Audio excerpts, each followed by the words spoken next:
John the Baptist is an iconic figure in the scripture. Sino sa inyo ang hindi nakakakilala kay John the Baptist? Unless nagsisimula pa lang tayong kilalanin ang pananampalatayang Kristiyano, halos lahat sa atin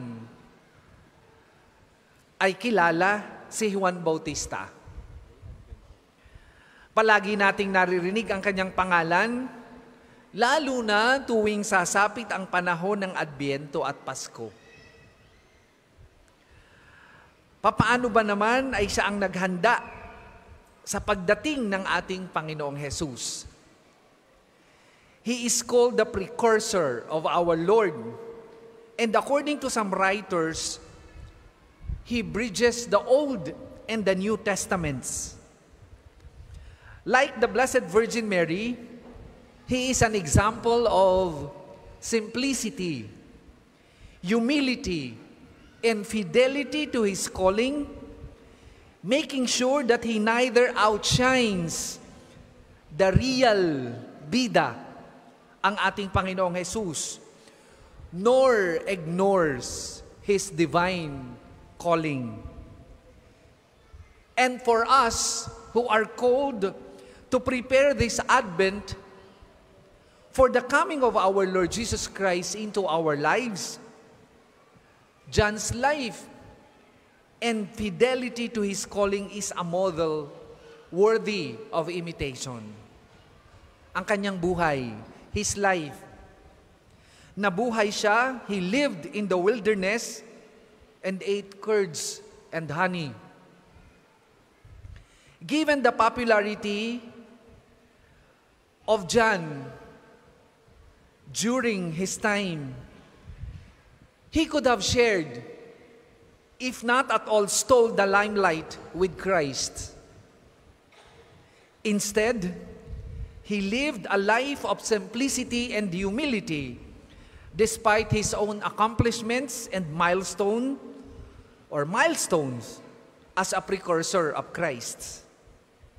Sa paghahanda natin ngayong panahon ng Adbyento, mga kapatid, huwag po sana nating makalimutan ang kababaan ng loob at kasimplihan ng buhay bilang tugon sa paanyaya ng ating Panginoon.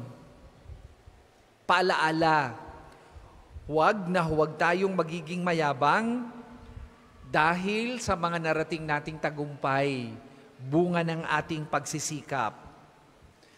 Manatili po tayong nakatungtong sa lupa at huwag magbabago ang ating pag-uugali at pamantayan sa buhay. Humility is not an abstract concept, and so is simplicity.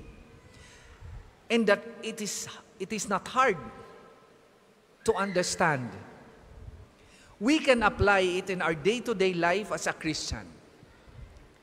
Simulan po natin ang pagpapakumbaba sa harap ng Panginoon by going back this Advent season to the sacrament of reconciliation.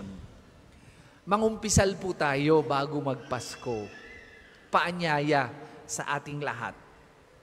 Magbalik loob tayo sa Diyos, lalo na kung nabubuhay tayo ng matagal sa ating o sa mortal na kasalanan. Lalo na kung lumabag tayo sa batas ng Diyos at ng simbahan. Simulan natin doon ang pagsasabuhay ng pagpapakumbaba at kasimplihan ng buhay. Ikalawa, live simple. Let us be modest with our choices of everything. Mula sa pagsasaluhan natin ngayong Pasko. Isusuot na damit araw-araw, mga gamit at iba pa. Hindi kailangang mamahalin o sobrang garbo. Hindi kailangang masarap ang pagsasaluhan. Hindi kailangang madami. Ang kailangan, mga kapatid, ay makakadagdag sa ating kasiyahan panloob, sa ating kasiyahan bilang tao at bilang Kristiyano.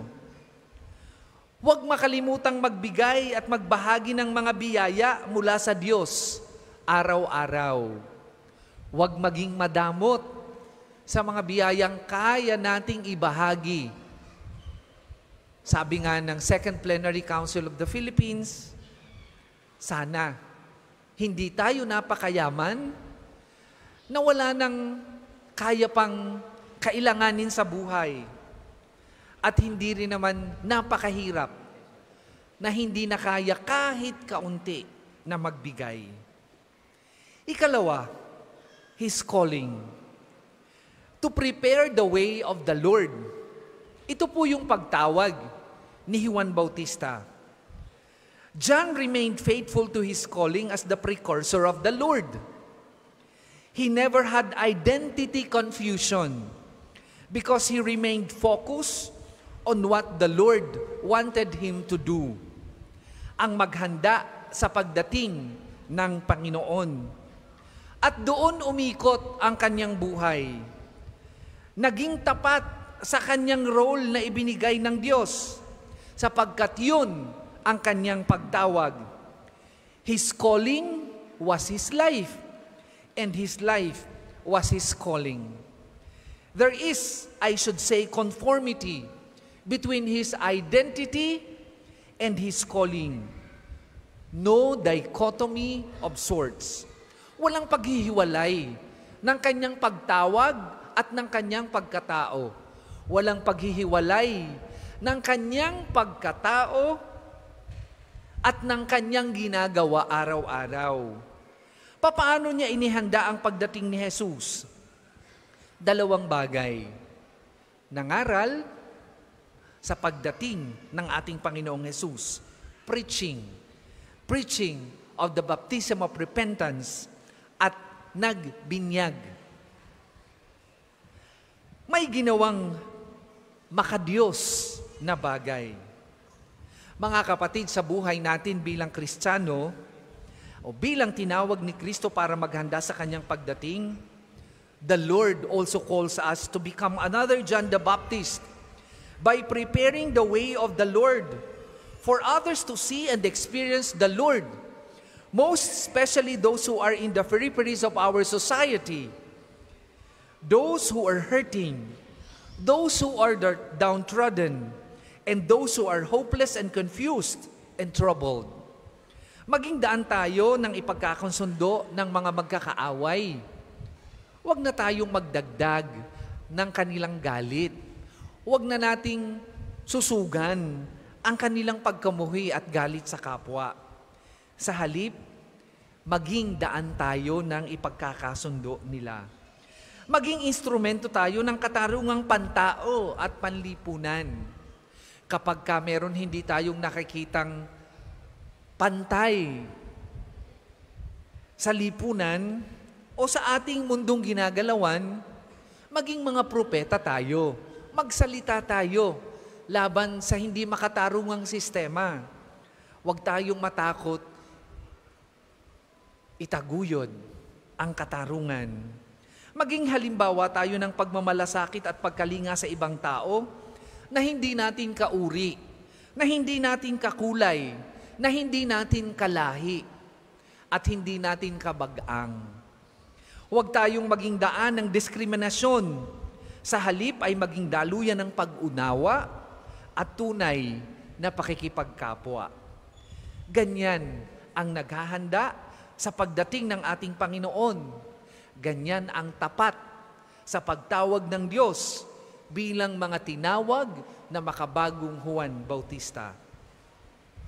Paalaala po sa ating mga binyagan. Ang pagtawag po sa atin ngayong panahon ng Adbyento at araw-araw na pagtawag is beyond worldly calling. Hindi lamang tayo tinawag para maging matagumpay sa mundong ito.